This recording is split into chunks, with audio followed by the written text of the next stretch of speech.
जय हिंद जोहार। तो बच्चों, आज की इस वीडियो में हम लोग क्लास 12 के हिस्ट्री के उन सभी VVI वायरल MCQ प्रश्नों को देखने वाले हैं जो एग्जाम के लिए काफ़ी महत्वपूर्ण है बच्चों। तो इस वीडियो के अंत तक बने रहें, यह वीडियो काफ़ी इंपॉर्टेंट होने वाला है। तो इस वीडियो में हम लोग क्लास 12 आर्ट्स के हिस्ट्री के सभी MCQ प्रश्नों को देखने वाले हैं जो एग्जाम के लिए इम्पोर्टेंट है। ठीक है, आप लोग देख पा रहे हैं बच्चों यहाँ पे जैक, ठीक है, ऑफिशियल्स द्वारा जो जारी किया गया है, ठीक है, उनका ओरिजिनल पेपर है ये। ठीक है, यही प्रश्न आप लोग को एग्जाम में छपने वाला है बेटा।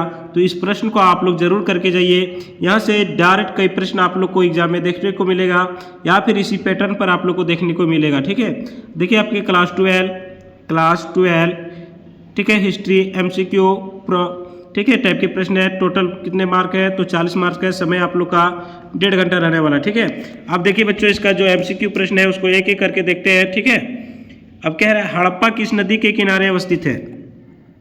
तो बेटा हड़प्पा जो है वो किस नदी के किनारे स्थित है? तो ये रावी नदी के किनारे है। ठीक है, ऑप्शन नंबर सी आपका यहाँ बिल्कुल सही हो जाएगा। ठीक है, प्रश्न संख्या 2 कह रहा है विक्टोरिया टर्मिनल किस सभ्यता की किस स्थापत्य शैली का उदाहरण है?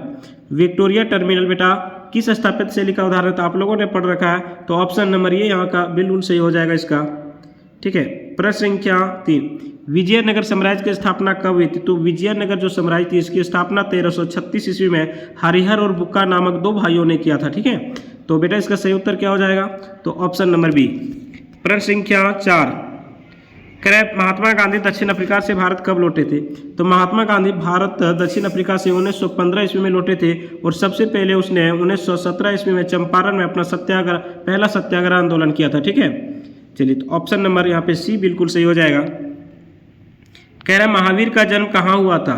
तो बेटा आप सबको पता है कि महावीर का जन्म कहाँ पे हुआ था। तो बेटा जो महावीर का जन्म है वो कुंडल वन में 599 ईसा पूर्व में हुआ था। ठीक है, या कुंडल वन कहाँ है बेटा? तो बिहार में। ठीक है, याद रखना आप लोग, बिहार में। चलिए ऑप्शन नंबर सी यहाँ पे आपका बिल्कुल सही हो जाएगा। कह रहा है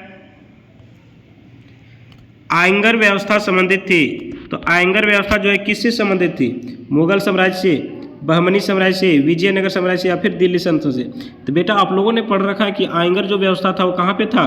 तो विजयनगर से संबंधित था। ठीक है, चलिए अगला प्रश्न कह रहा है संविधान सभा के अस्थायी अध्यक्ष कौन थे? आप समझिए संविधान सभा, ठीक है, उनकी प्रथम बैठक कब हुई थी? तो 13 दिसंबर 1946 ईस्वी को इसका प्रथम बैठक हुआ था। ठीक है, 9 दिसंबर 1946 ईस्वी को इसका प्रथम बैठक हुआ था। अस्थायी अध्यक्ष थे। ठीक है, तो अस्थायी अध्यक्ष कौन थे? तो उस सभा में उपस्थित सबसे जो बुजुर्ग व्यक्ति थे डॉक्टर सच्चिदानंद सिन्हा।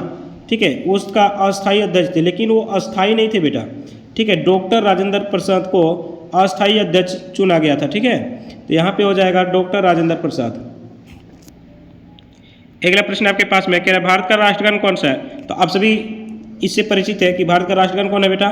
तो आप सभी याद रखोगे जन गण मन अधिनायक जय है। ठीक है, चलिए अगला प्रश्न है आपसे कि आईनी अकबरी की रचना किसने की है? आईनी अकबरी की रचना किसने की है? तो अबुल फजल ने किया है। ठीक है, तो बेटा इसका सही उत्तर क्या हो जाएगा? अबुल फजल, ऑप्शन नंबर ये यहाँ पे सही हो जाएगा।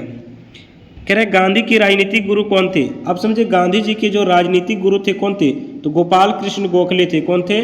गोपाल कृष्ण गोखले थे। ऑप्शन नंबर बी यहाँ पे सही हो जाएगा। कह रहे अशोक के अभिलेख में कितने प्रकार के प्रांतों का उल्लेख है?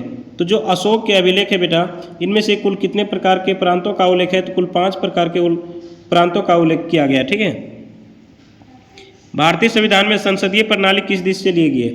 तो जो भारतीय संविधान है विश्व का सबसे बड़ा संविधान है। ठीक है, वो इसमें संसदीय प्रणाली जो है वो किस देश से लिया गया है? तो ये ब्रिटेन से लिया गया, आप सभी याद रखिएगा। ठीक है, क्या फूट डालकर विजय प्राप्त करने का कार्य सर्वप्रथम किस राजा ने किया था? यानी फूट डालो राज करो। तो फूट डालो राज करो, ठीक है, का जो क्या है, फूट डालकर विजय प्राप्त करने का सर्वप्रथम किस राजा ने किया था? तो अजात शत्रु ने किया था, आप सभी याद रखिएगा। भारतीय राष्ट्रीय कांग्रेस के संस्थापक कौन थे? तो बेटा हमने जस्ट पहले बताया था कि भारतीय राष्ट्रीय कांग्रेस के संस्थापक कौन थे? तो ये वो हम थे। कब किया था बेटा? तो 1885 ईस्वी में। ठीक है, आप सभी याद रखिएगा 1885 ईस्वी में। ठीक है, अगला प्रश्न आपके पास में है कि सिंधु घाटी सभ्यता में समाज का स्वरूप कैसा था। तो जो सिंधु घाटी सभ्यता था उसमें समाज का स्वरूप कैसा था, तो मात्र सत्तात्मक था, और ऑप्शन नंबर ये आपका सही हो जाएगा। सिंधु घाटी जो सभ्यता था बेटा वो किस प्रकार की सभ्यता थी, तो याद रखना एक शहरी सभ्यता था, ठीक है, शहरी सभ्यता था।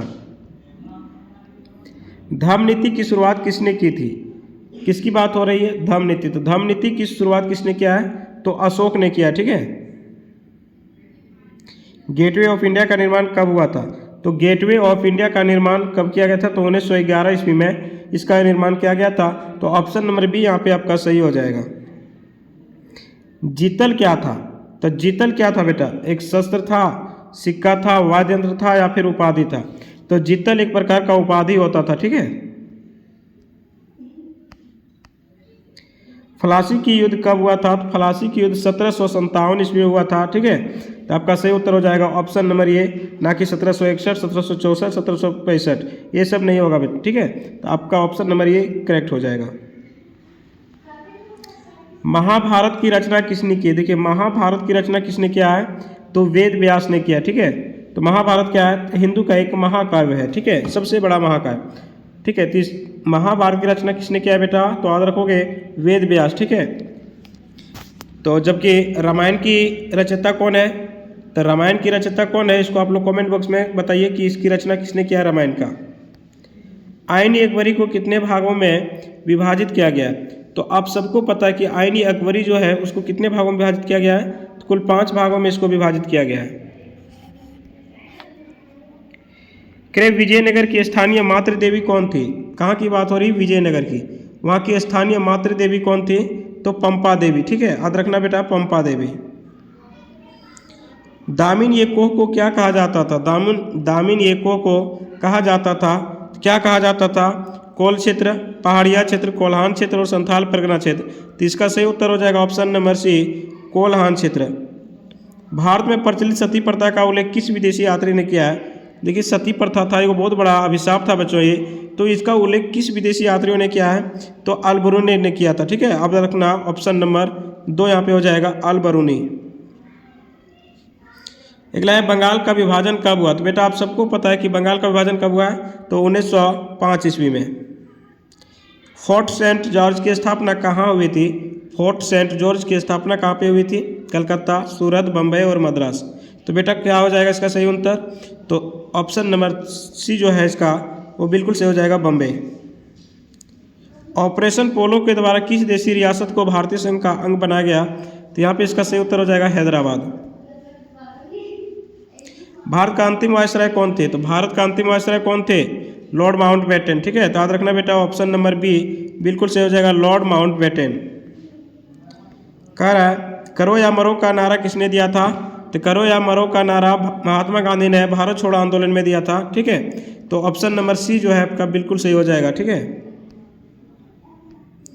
काला कानून किसे कहा गया था, देखिए 1919 में एक कानून पारित हुआ था रोलेक्ट एक्ट के नाम से, जिसे हम लोग जानते हैं, उसी को काला कानून कहा जाता है। क्यों, क्योंकि इस कानून के द्वारा किसी भी भारतीय को, ठीक है, पकड़ करके इसमें जेल में डाल सकता था 2 सालों के लिए। उसमें ना ही आप अपील कर सकते थे, ना ही इसमें दलील कर सकते थे, ठीक है। तो इसलिए इसको भारतीयों ने काला कानून के नाम से पुकारा। तो ऑप्शन नंबर डी जो है आपका बिल्कुल सही हो जाएगा। भारत आने वाले पहले यूरोपियन कौन थे, तो भारत आने वाले पहले यूरोपीय कौन थे, तो पुर्तगाली थे। 1498 ईस्वी में वास्को डी गामा भारत समुद्र के किनारे से केरल के कालीकाट में पहुंचे थे, ठीक है। क्यों आए थे बेटा, तो मसाला के लिए आए थे, ठीक है। इसलिए कहा जाता है कि भारत की खोज किसने किया है, तो वास्को डी गामा ने किया है, ठीक है। इसके बाद कहा जाता है अमेरिका की खोज किसने किया है, तो किसने किया, कोलंबस ने किया, ठीक है। मुगल कालीन चित्रकला किसके शासनकाल में सबसे चरमोत्कर्ष पर शीर्ष पर था, किसके शासनकाल में सबसे अधिक विकास हुआ था बेटा, तो जहांगीर के शासनकाल में, ठीक है, याद रखना। त्रिपिटक साहित्य किस धर्म से संबंधित है, त्रिपिटक किसमें पढ़े हो आप सभी, बौद्ध धर्म, जैन धर्म, शैव धर्म या फिर वैष्णव धर्म। तो त्रिपिटक जो है वो बौद्ध धर्म से संबंधित है, ठीक है। कह रहे कैप्टन हॉकिंस किस मुगल दरबार में आया था, तो कैप्टन हॉकिंस जो था किसकी मुगल दरबार में आया था, तो बेटा हुमायूं के शासनकाल में आया था, ठीक है। गांधी इरविन पैक्ट क्या था, तो गांधी इरविन पैक्ट समझौता कब हुआ था? तो 1931 ईस्वी में हुआ था, याद रखिएगा 1931 ईस्वी में। 1857 का विद्रोह कहाँ से आरंभ हुआ था? तो 1857 का जो विद्रोह था, जिसको हम लोग सैनिक विद्रोह के भी नाम से जानते हैं, यह सबसे पहले मेरठ से शुरू हुआ था। ठीक है, तो ऑप्शन नंबर सी आपका यहाँ बिल्कुल सही हो जाएगा। अगला, नयनार संत पूजा करते थे। अब नयनार जो थे वो किसकी पूजा करते थे? तो बेटा शिव की पूजा करते थे। दांडी किस राज्य में स्थित है? दांडी कहाँ पे है? तो गुजरात में। ठीक है, आप लोगों ने पढ़ा होगा दांडी यात्रा। ठीक है, किसने किया था? तो महात्मा गांधी ने किया था, अपने 78 सहयोगियों के साथ में साबरमती आश्रम से, और वहाँ पे पहुँच समुद्र में पहुँच करके क्या किया था? तो नमक बनाया था और नमक कानून का उल्लंघन किया था। ठीक है,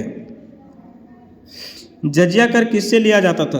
तो जजिया जो कर था वो किससे लिया जाता था? व्यापारियों से नहीं लिया जाता, तो सैनिकों से नहीं लिया जाता, इससे तो यहाँ पे ऑप्शन हो जाएगा धर्मियों से लिया जाता था। अगला, हाथी गुफा अभिलेख किससे संबंधित है? तो हाथी गुफा अभिलेख किससे संबंधित है? तो स्कंदगुप्त से। यहाँ पे ऑप्शन नंबर बी आपका सही हो जाएगा। ठीक है, तो ये कुल MCQ प्रश्न था बच्चों। ठीक है, तो 40 MCQ प्रश्नों को आज हम लोगों ने देखा। ये काफ़ी इंपॉर्टेंट एग्जाम के लिए।